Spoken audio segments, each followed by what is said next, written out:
They said I was trespassing on my own land. No joke. I was sitting by the lake I've owned for over a decade, sipping coffee, watching the sun rise, when two HOA board members came walking down the trail like they owned the place. One of them had that smug look, the kind you'd expect from someone who just caught a teenager sneaking into a private pool. Except I wasn't a stranger. I wasn't breaking any rules. I was literally camping by a lake that I bought, paid for, and maintained. I had been off-grid for a few weeks, just taking a break from city life. No phone, no noise, just fresh air and the sound of water lapping against the shore. The lake sits right in the middle of my ranch, and if you looked at the land records, which I eventually had to pull out, it was crystal clear. Everything around that lake, the trail, the trees, even the rocky path leading up to it, all belonged to me. I've fished there, swum there, even hosted a barbecue or two right on the banks. So when this HOA woman started snapping photos of my tent and telling me I needed proper authorization, I didn't even know how to react at first. At first, I thought it was a prank. I laughed, told her she must be mistaken. I said, "This is my land, my lake. You're actually the one trespassing here." She didn't like that. Her nostrils flared. She stepped back, pulled out her phone, and said she was calling the sheriff. And that's when it hit me. She was serious. Her friend, a man in cargo shorts and a shiny HOA badge around his neck, like he was with the FBI, started talking about community access rights. He said they had complaints from residents who felt unsafe with an unauthorized person camping near their lake. I asked again, whose lake? He repeated it. Our HOA lake. I didn't argue. Not then. I wanted to see how far they would go. So I just sat there, back on my folding chair, watching them pace around like detectives. They took photos of my fire pit, my truck, my tent, and then, like clockwork, the sheriff showed up. The same sheriff I'd invited to fish there once. He stepped out of the cruiser, recognized me, and immediately the whole tone shifted. But before that happened, before the HOA realized how bad they'd messed up, I remember standing up and looking across the water. For a moment, I started doubting myself. Had I missed something? Was there a clause buried deep in the papers from when I bought the ranch? Had the HOA somehow snuck their way into claiming this land? I knew it wasn't possible, but they were so confident, so bold, so absolutely convinced they were in the right. What bothered me most wasn't just that they called the cops. It was that they acted like I didn't belong, like some outsider. Like I didn't have a right to enjoy peace and quiet on the land I'd worked so hard to maintain. They made me feel like a criminal on my own dirt. And something about that just didn't sit right. That's when I started thinking deeper. Who else had they treated this way? How many other people in the so-called community had been bullied off their own land or silenced with threats of fines and rules that weren't even legal? I didn't know it yet. But this wasn't just about my lake. This was about control, and it was about to blow up in their faces. As the sheriff walked toward us, the HOA lady started smiling again. She probably thought her complaint had worked, that I'd be packed up and driven off with a warning. But the look on his face when I told him the full story and showed him the deed was priceless. But that moment came a bit later. At that point, all I could do was wait and watch the pieces move. And the more I looked around, the more I started noticing things. HOA-branded signs tucked behind trees. Pathways that looked worn, like they'd been used often. Little trash bins nailed to trees. And that's when it started to click. They weren't just trying to use the lake. They already had been. For years. Right under my nose. And now that I was here to enjoy it, suddenly I was the problem? Something about that flipped a switch in me. I knew this wasn't ending with a simple apology. No, if they wanted to start something, I was ready to finish it. Because now I had questions. And I was going to get every answer. The truth is, I had owned that land for years, but I rarely spent time near the lake. Life kept me busy. The ranch was big. Too big to monitor every inch all the time. But that lake was my favorite part. It's what sold me on the property in the first place. A quiet, still body of water tucked away behind rolling hills and pine trees. You could sit by for hours and forget the rest of the world existed. That's why I decided to camp there for a few days, to unplug, breathe, and reconnect with the land I loved. I didn't expect company, especially not from the HOA. They weren't even supposed to be part of the picture. When I bought the ranch, I made sure it was outside of their jurisdiction. My property line was well beyond any HOA-managed development. I had the surveys. I had the deed. But somewhere along the line, they started acting like that lake was theirs. I only realized it once I stayed long enough to see the patterns. It started with small things. One morning, I saw a couple walking dogs down the trail leading to the lake. I thought maybe they were lost. I waved, said hello.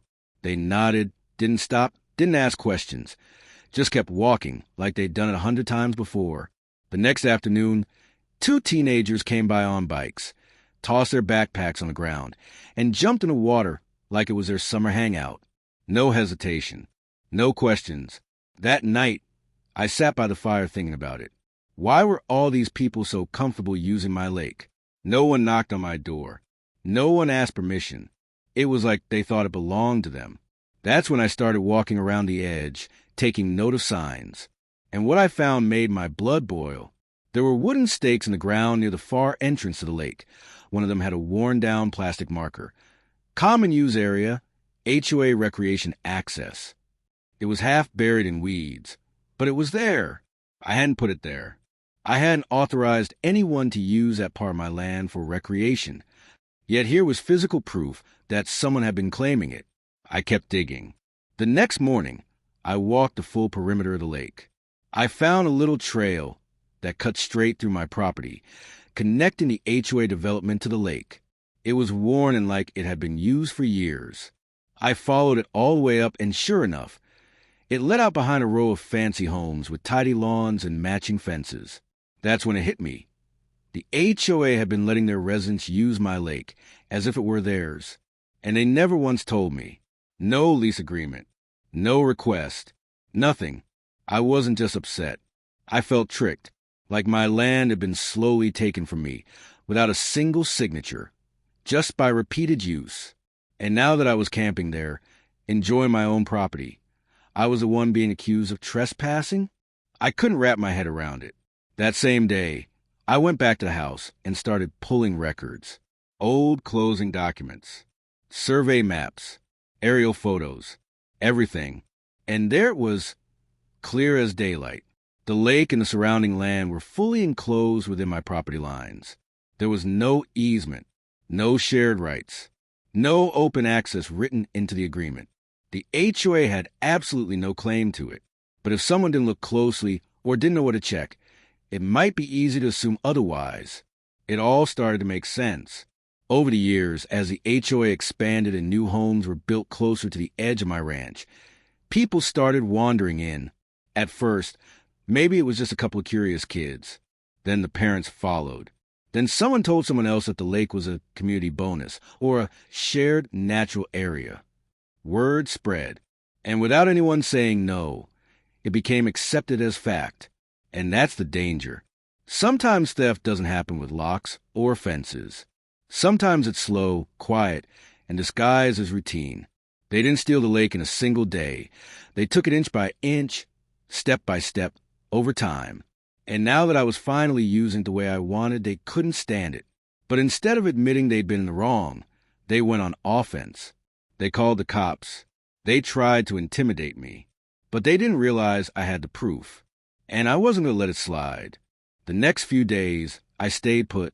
I wasn't going to be run off from my own property just because a few HOA board members thought they could play land police.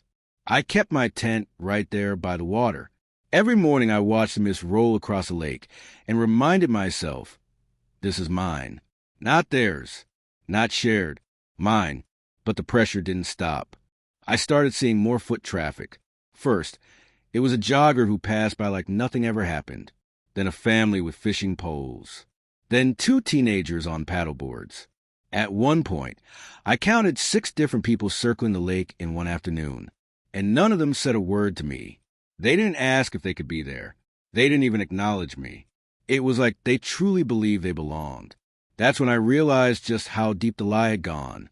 It wasn't just a few entitled neighbors taking a stroll. This was organized, maintained, accepted. The HOA must have been encouraging this for years. Probably even advertised it as a selling point when people bought homes nearby. Beautiful lake access, just steps away. I could imagine the brochures already. And all this time, not a single call, letter, or visit from the board to ask if they even could use my land. So I got smart. I started documenting everything. I pulled out my phone and took videos. Photos. I marked every trail, every footpath. I traced the entire perimeter of the lake and flagged each entry point where people were coming in. I even found one spot where they had installed a small wooden bench. A bench on my property. No permission, no lease, no discussion. Just there. I took a walk into town and requested property plats from the county office. Made sure I hadn't missed anything. I wanted every bit of paperwork lined up. If they were going to keep pushing, I needed to be prepared to push back harder. That evening, I sat by the fire going through documents when a familiar voice startled me from behind. It was the HOA woman again. This time, she had two men with her, both in golf shirts and holding clipboards. One looked like he was taking photos. The other was making notes. She walked right up to me and said, "You're still here?" "Still here?" Like I was the one who needed to pack up and leave? I calmly nodded and replied, "Yep, still here. Still on my land. Anything you need." She didn't answer. Instead, one of the clipboard guys stepped forward and started talking about encroachment concerns and unauthorized occupancy. I didn't say a word. I just walked over to my cooler, pulled out a copy of my land deed, and handed it to him. He looked confused, flipped through a few pages, handed it back, then asked, "Do you have any recent surveys?" I nodded, walked back into my truck, and pulled out the updated boundary map I had just printed at the county office. He took one look at the highlighted lake perimeter, and I saw the color drain from his face. The woman's tone changed instantly. She went from confident to defensive in seconds. "Well, we've just been informed that residents have been using this area for years," she said, trying to justify it. "It's common knowledge." I looked her dead in the eye and said, "Common knowledge doesn't make it legal." They didn't expect that. Not from someone they thought was just a quiet rancher in a tent. They came assuming I wouldn't know my rights, that I'd be too embarrassed or intimidated to say anything. But I was done playing nice. They left without another word. After that, things got real quiet for a while. No more foot traffic. No more paddle boards. No more families showing up with picnic baskets like it was a public park. I guess word spread faster than I expected. And it wasn't just about the lake anymore. I had uncovered something bigger. Something no one wanted to talk about openly. I started going through old aerial photos from public records, drone images, maps, anything I could find. That's when I noticed something strange. A footbridge. It had been built over a small creek that led from the HOA neighborhood into my land. It didn't show up in early photos, but it was there in the recent ones, which meant they didn't just wander onto my land. They built access into it. That changed everything. That wasn't just trespassing anymore. That was construction without consent. That was boundary violation. That was actionable. And I wasn't letting it slide. After I found that footbridge in the aerial photos, I knew this wasn't just about neighbors wandering too far. Someone had physically altered my land without permission. And the more I thought about it, the angrier I got. I hadn't noticed it before because the trees in that area were thick and I rarely went down that far. But now that I knew where to look, I decided to go inspect it myself. It didn't take long to find. Tucked between a few old pines and running across a narrow stretch of creek, there it was, a wooden footbridge just wide enough for a person to walk across. It wasn't new, but it wasn't falling apart either, though it looked weathered, and the path leading up to it was clearly worn from regular use. I stood there for a minute, trying to wrap my head around it. This bridge was built to connect their neighborhood to my property. Not just trespassing, this was deliberate. I walked across it just to see where it led. Sure enough, it emptied into a small grassy area that backed up to the last row of houses in the HOA development. And that's where things got even more interesting. Right at the end of the path was a metal gate. Not locked, not posted, just there.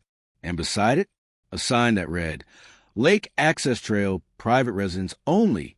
I took a picture of the sign, then another of the gate, then a wide shot of the whole trail, bridge, and lake beyond it. They had gone as far as installing their own trail marker, making it seem like the lake was part of their community amenities. It wasn't just bold, it was deceptive. This was a full-on campaign to make my private land look like it belonged to the HOA. I went straight to the county building inspector's office. I asked if any permits had ever been filed for a bridge or trail construction in that area. The clerk looked up the parcel number and came back with exactly what I expected. Nothing. No permits. No easement. No construction approvals. That bridge was built illegally. Now I had proof. Photos, records, and documents. This wasn't just a misunderstanding anymore. It was a long-running lie that someone had worked hard to keep quiet. So I called a property attorney and scheduled a meeting. I laid everything out for him. The map, the deeds, the photos, the foot traffic, and now the bridge. He looked at me after about 30 minutes of reviewing it all and said, "They've got a serious problem, and you've got a solid case." I left his office feeling more confident than ever. Not because I was looking to sue anyone. That wasn't my first instinct. But now it wasn't just about protecting what was mine. It was about making sure they couldn't do this to someone else. If they thought they could rewrite the rules, slowly chip away at property lines, and bully landowners into submission, they were wrong. Dead wrong. The next step was letting them know I was done being quiet. So I posted a notice right at the trail entrance near the lake and another on the bridge itself. Big, bold letters. Private property, trespassers will be prosecuted. I also sent a certified letter to the HOA board, explaining everything I discovered and demanding that they cease all access to my land immediately. No more trails. No more signs. No more pretending. That's when things really started to heat up. A few days later, I got a letter back. It was cold, defensive, and full of vague legal terms. They said they would review the matter internally and consult their counsel.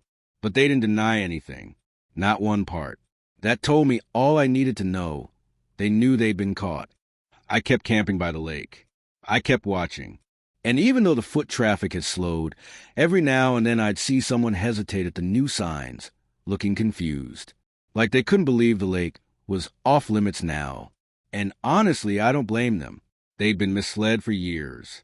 Lied by the same people they trusted to manage their neighborhood. But those lies were starting to fall apart. The HOA couldn't hide behind fine print anymore. Not with pictures. Not with county records. Not with a lawyer on my side. And while they may have spent years pretending my lake belonged to them, I was finally forcing them to face reality. And they didn't like it one bit. A week after I put up the private property signs, the real pushback began. At first, it came in the form of whispers. Neighbors from the HOA walking their dogs near the edge of my land, pausing to glare across the lake. Some even pulled out their phones to take pictures of me like I was the one trespassing. It was almost funny. They acted like I had taken something from them, when in reality, I was just reclaiming what was always mine. Then, early one morning, I heard voices outside my tent. I peeked through the flap and saw two HOA board members standing near the sign I had posted on the footbridge. One of them was shaking his head, and the other was on the phone. I stepped out calm but firm and asked if they needed help with something. They turned, startled, and the man on the phone quickly ended the call. He tried to sound official, said they were reviewing disputed territory access, and claimed I was violating community use agreements. I asked him to show me any legal document proving that the HOA had a right to access my lake. He couldn't. Instead, he handed me a paper with their community guidelines, rules that only applied to their neighborhood, not to my ranch. I almost laughed. Their own paperwork didn't even mention my parcel. It was a smokescreen. They were scrambling, trying to confuse the issue, hoping I'd back down. But I stood my ground and reminded them that I had already spoken with my attorney. I told them plainly that if they didn't stop crossing my land, the next person they'd hear from wouldn't be me. It'd be a judge. The next day, it got even worse. I went into town to grab supplies, and when I returned, I found a sheriff's cruiser parked by the lake. 2 deputies were standing next to the fire pit, talking to a woman from the HOA board, the same one who had previously brought those clipboard men. She was pointing toward my tent and waving her arms like I'd done something dangerous. I calmly walked up and introduced myself. The deputies were polite, but cautious. They said they received a call about someone illegally camping on public land and possibly creating a fire hazard. I smiled and handed them a copy of my deed and property map. They took one look and their entire tone shifted. One of them raised an eyebrow and asked the woman, "You said this was HOA land?" She looked flustered, said something about shared lake rights, but she couldn't provide a single piece of paper to support her story. I told the deputies exactly what had been going on: the bridge, the signs, the illegal use of my lake, the fake trail. They listened carefully. Then, without hesitation, one of them told the woman she needed to leave. Watching her storm off was satisfying, but what happened next felt even better. The younger deputy, clearly curious, asked me, "How long has this been going on?" I told him everything. The years of trespassing, the foot traffic, the assumption that this lake was public. He shook his head and said, "Sounds like they've been using your land as a free park." That was the moment I realized I wasn't alone. Even law enforcement could see what was happening. The facts spoke louder than any HOA claim. And now that the truth was out, I had no intention of letting it die quietly. But of course, the HOA wasn't going to admit defeat so easily. The next morning, I woke up to a letter nailed to a tree. No envelope, no postage. It was from the HOA president, demanding I take down my signs and cease harassment of community members. Harassment? For protecting my land? That letter didn't scare me. It motivated me. So I took the next step. I scheduled a surveyor to come out and reflag the boundaries of my property, this time in bright orange stakes with reflective tape. I made sure there was no confusion left. I added more signs, installed a few motion-activated cameras facing the bridge and trail, and I logged every single encounter with dates and photos. They wanted a fight? Fine. But it wasn't going to be the quiet one they expected. Not when I had receipts, records, and legal backing. They had been trespassing for years, and the paper trail was piling up against them. They could posture and bluff all they wanted. The truth was catching up, and fast. The day after I installed the cameras, something strange happened. No foot traffic, no dog walkers, no families hiking their usual paths across my lakefront. It was quiet, too quiet, almost like someone had sent out a warning. Maybe they finally realized I wasn't bluffing anymore. Or maybe the sheriff's visit got people thinking twice. Either way, the calm was unsettling like the eye of a storm. I reviewed the footage from the motion cameras that evening. Most clips were just raccoons and wind-blown branches, nothing serious. But just past midnight, one of the bridge cams picked up movement. A figure in a hoodie slowly approached the sign. He stood there for a long moment, probably reading it, then suddenly yanked the sign off the post and tossed it into the bushes. He never crossed the bridge, just vandalized the sign and left. I saved the footage, time-stamped it, and added it to the growing folder I had already shared with my lawyer. Vandalism wasn't surprising. Honestly, I expected it. What shocked me more was how quickly the neighborhood seemed to go silent. No one dared walk the trail anymore, but something about the stillness didn't sit right. People like that don't back down unless they're regrouping. I could feel it. 2 days later, I got an envelope in the mail. This one was official. It came from the HOA's legal team. Inside was a 3-page letter filled with lawyer speak, community rights, historic shared access, reasonable use. But when I boiled it down, the letter didn't prove anything. It was just an attempt to pressure me into backing off. They weren't denying the trespassing. They weren't denying the bridge. They just danced around it like they still had control of the story. But they didn't. I didn't even wait a full day to respond. My attorney fired back a notice of cease and desist, stating clearly that any further unauthorized access to my land would result in civil action. We included copies of the camera footage, deed, survey reports, and every single photo I'd taken, even the sign being torn down. And that's when it felt like the mask finally came off. The HOA called for a special meeting, and wouldn't you know, it just happened to be open to all homeowners. They held it in their community clubhouse, and though I wasn't technically invited, someone forwarded me the announcement. Out of curiosity, I went, not to argue, just to listen. I sat quietly in the back row as the HOA president spoke. She framed the whole situation like I was the aggressor, that I had restricted access to a space long enjoyed by families, that I was causing unnecessary conflict. But I watched their faces. Homeowners looked confused, some concerned, others annoyed. That's when a man near the front raised his hand and asked a question that cut through all the noise. Did we ever have permission to use that lake in the first place? The room went silent. The president dodged the question, said something vague about community traditions, but the damage was done. Someone else asked if dues money had ever been spent on maintaining the trail or bridge. Another person demanded to see the original property lines. It was like a switch had flipped. The same board that had confidently claimed my land was part of their HOA dream now had to answer real questions, and they weren't prepared. I quietly left the meeting after that. No need to make a scene. The seed had been planted, and they were already starting to turn on themselves. Back at the ranch, I kept documenting. Every day, every movement. But I also started doing something else, improving the lake. I trimmed overgrowth, cleared the trail on my side, and added a few small benches of my own. Not for neighbors. For me. For my family. The land finally started feeling like it belonged to me again, instead of a shared backyard for strangers.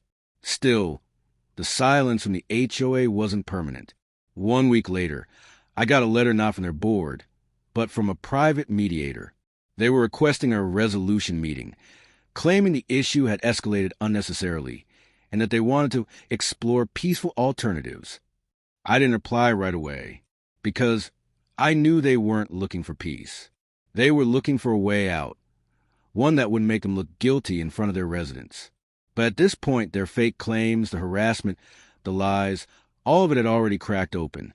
Now, the only question left was how far they were willing to go to cover up what they'd done, and whether they understood I wasn't walking away this time. A week passed without a single footprint near the lake. The cameras didn't pick up anyone sneaking across the trail. No one dared to test the new signs. It felt like I had finally reclaimed not just the land, but the peace that came with it. Still, I knew better than to think it was over. When people lose access to something they were never entitled to in the first place, they don't just walk away. They look for ways to shift the blame. That shift came sooner than I expected. One morning, while checking property perimeter, I noticed orange ribbons tied to a few trees near the far edge of the lake. Bright, fresh, and unmistakably recent. Survey markers. But I hadn't requested any new survey. I followed the ribbons down the slope and found stakes hammered into the dirt. Not for my team, and not in the right place. Someone was trying to redraw the lines. I took pictures and sent them to my lawyer.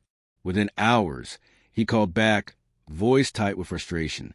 Turns out the HOA had submitted a request for a revised boundary assessment, claiming the previous records were outdated and disputed. It was their last card, a weak attempt to cast doubt on the ownership, even though every public record already supported my claim. But this time, they weren't just playing games with signs or emails.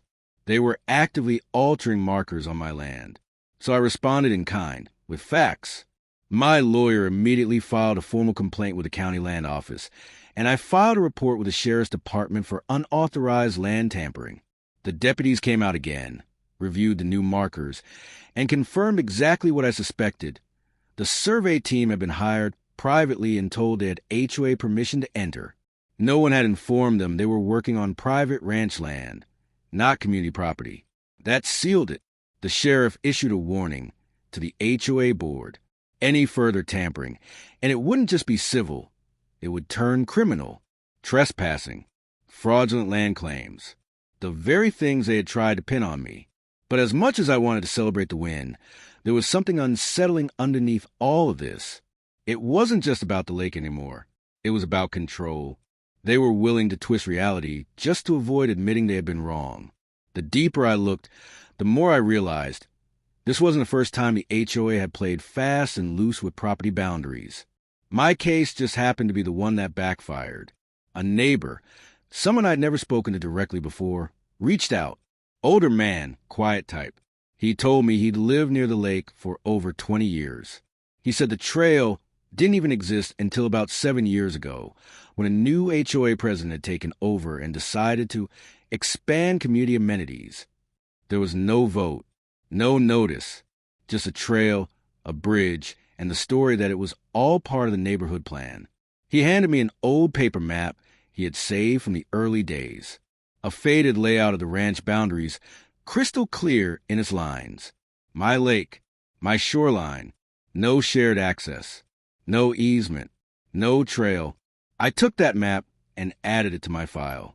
Every little piece of the puzzle confirmed the same truth. They'd been lying to themselves for years.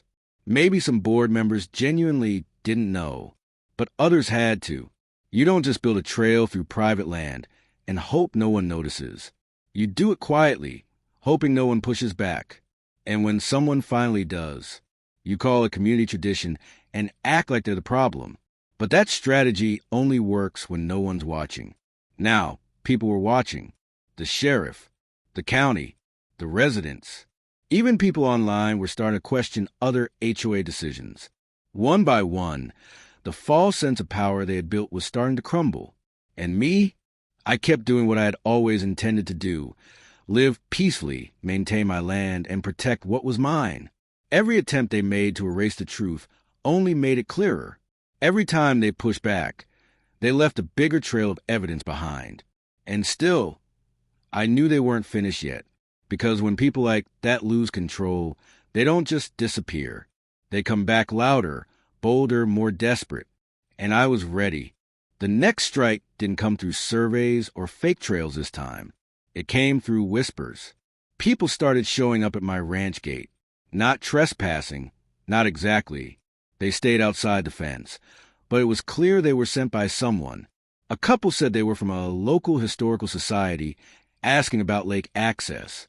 Another claimed he was a freelance journalist doing a story on rural disputes. They were polite, overly polite, too curious, and all of them asked the same questions. Was it true the land used to be public? Had I blocked access unfairly? Why wouldn't I just let the community enjoy it? It was all theater. The HOA was now trying to manipulate public opinion. If they couldn't win legally, they'd try to make me look like the villain. Selfish, greedy, the big bad landowner hoarding a pretty lake from innocent families. And they didn't stop with people at the gate. Posts started showing up online. Anonymous accounts posting about a rancher who ruined years of tradition and locked out kids who used to fish there. Some comments even hinted that I must have done something shady to suddenly take over the land. But what they didn't realize was I had receipts for everything. I had the original deed, the survey maps, sheriff reports, and now video footage of their paid journalists snooping around. So instead of reacting with anger, I did something different. I posted the truth. I uploaded a public timeline. Just facts, no anger, no blame. Deed date, property survey, bridge construction photos, screenshots from the sheriff's visit. I showed that I had never once entered the HOA's land, but they had entered mine and for years. I showed the damage, the vandalism, the survey tampering. And then I let people decide for themselves. Within a day, the tide started turning again. A few locals who had seen the fake posts started commenting in support. Someone shared an old video of their kids hiking on the actual HOA trail, nowhere near my lake. Another resident posted that they'd always wondered why the HOA called that part community access when it clearly wasn't. It became clear that the HOA had never told the truth, even to their own people. Meanwhile, the sheriff's office followed up on the survey tampering. They found the exact instructions given to the private surveyors.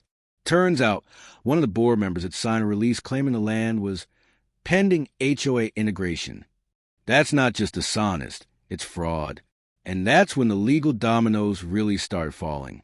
My lawyer informed me that we now had grounds to sue, not just for trespassing, but for damages, misrepresentation, and harassment.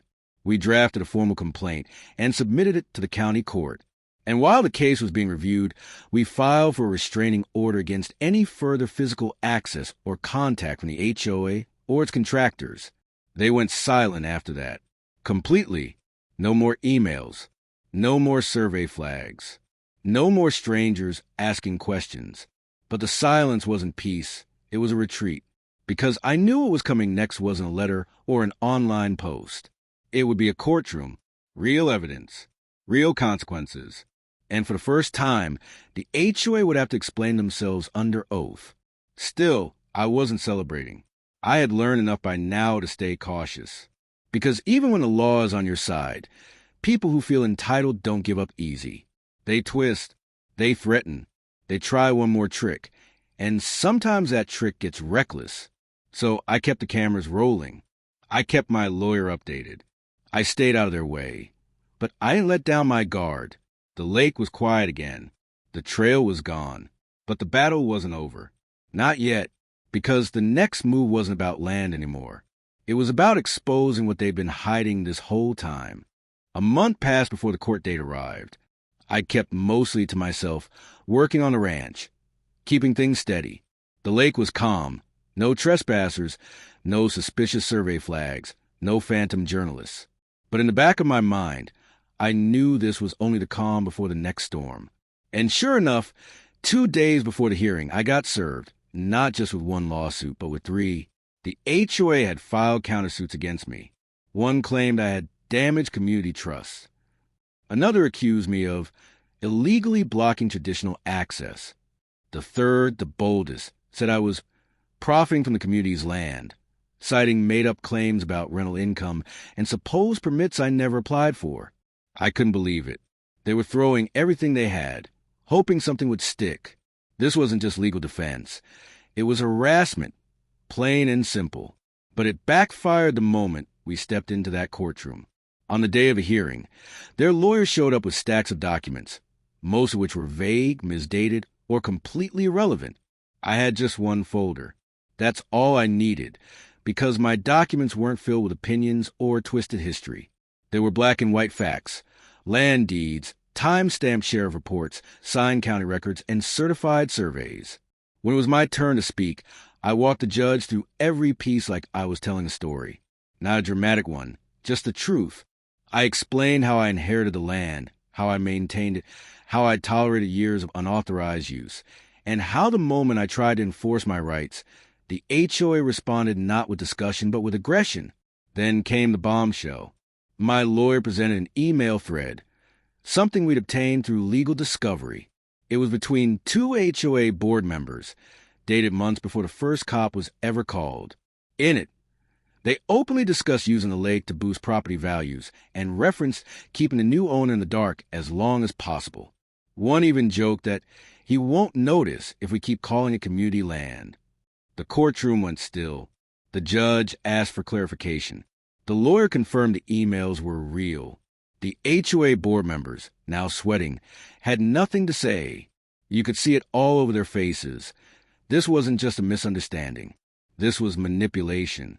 The judge didn't make a ruling that day. But from the tone, from the questions, and from the silence that followed, it was clear. The court wasn't buying what the HOA was selling. Back outside, the local news was already circling. Turns out the story had gained more attention than I realized. A community group had caught wind of the trial and posted a clip online from earlier proceedings. It had gone viral. Not for me, but because of what it revealed about the HOA's tactics. Suddenly, the same people who once glared at me over fences started waving.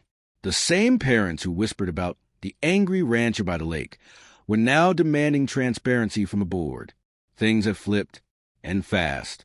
But I wasn't getting comfortable, because just when I thought things couldn't get more bizarre, something else surfaced. A property development deal.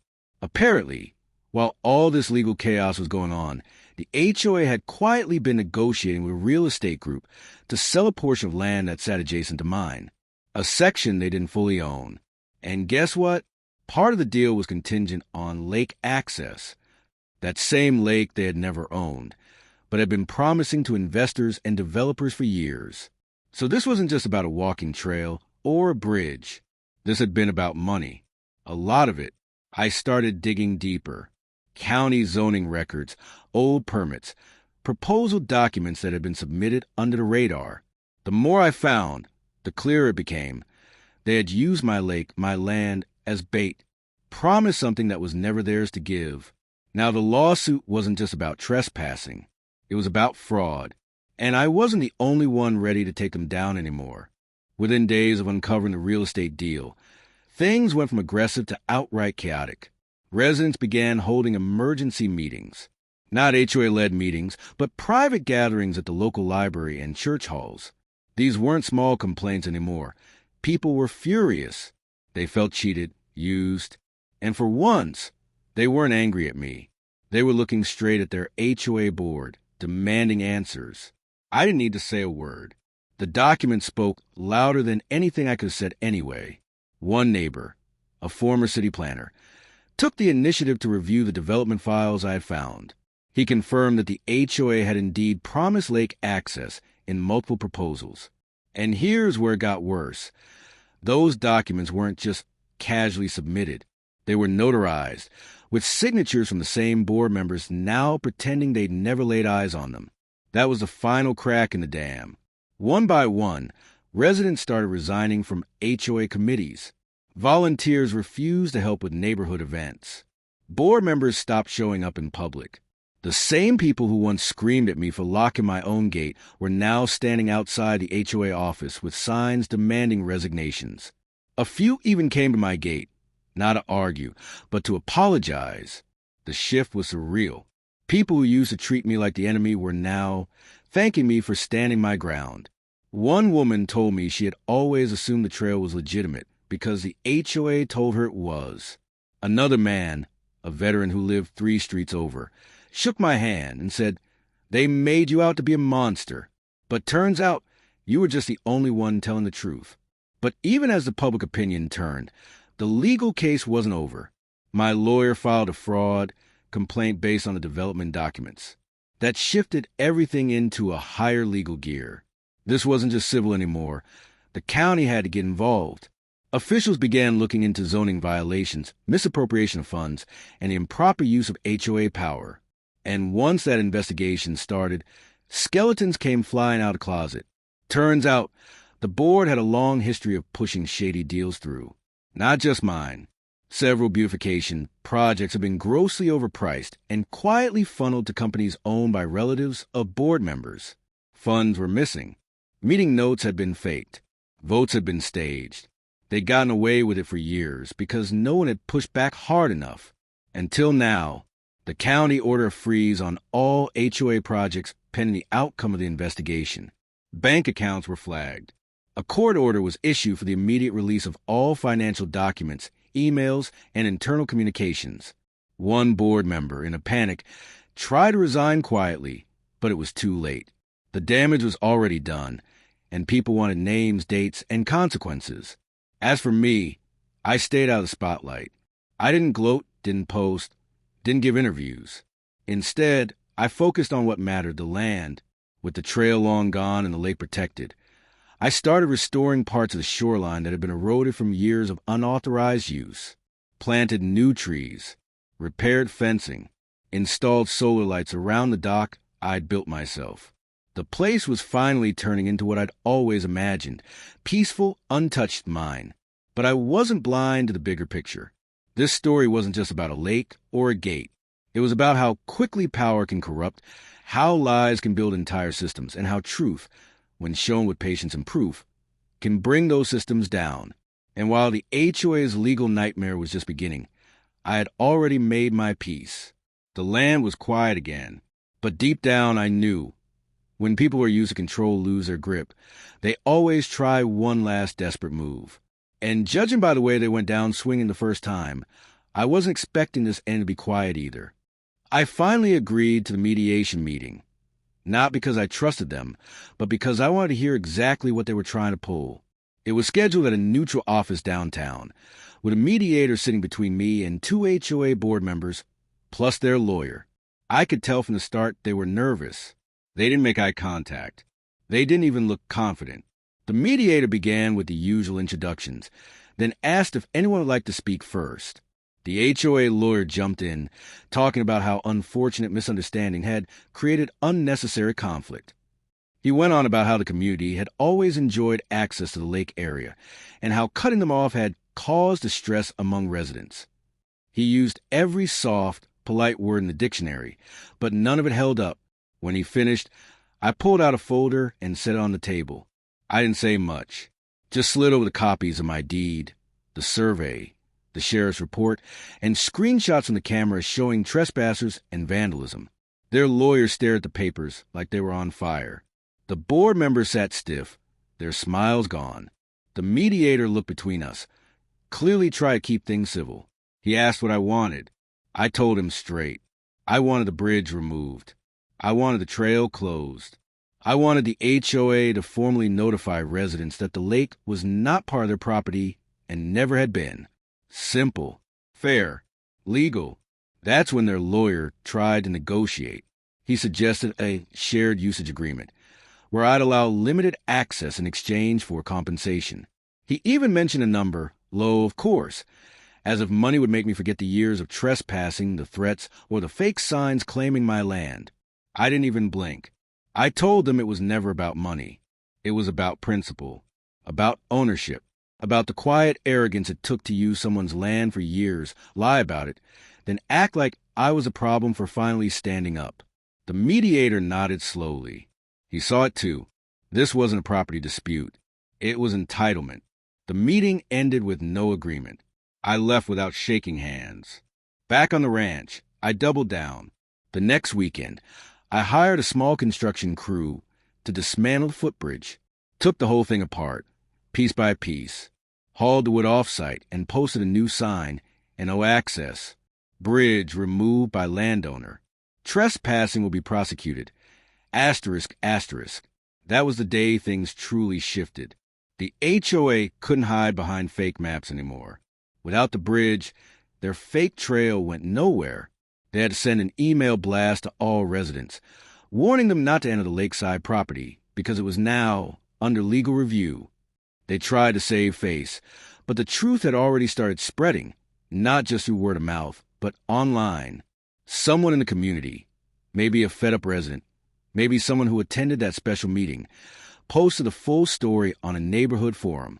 It blew up. Screenshots of the signs, the deed, the bridge removal, even the sheriff incident. Suddenly, people started asking real questions. Why weren't we told this wasn't our land?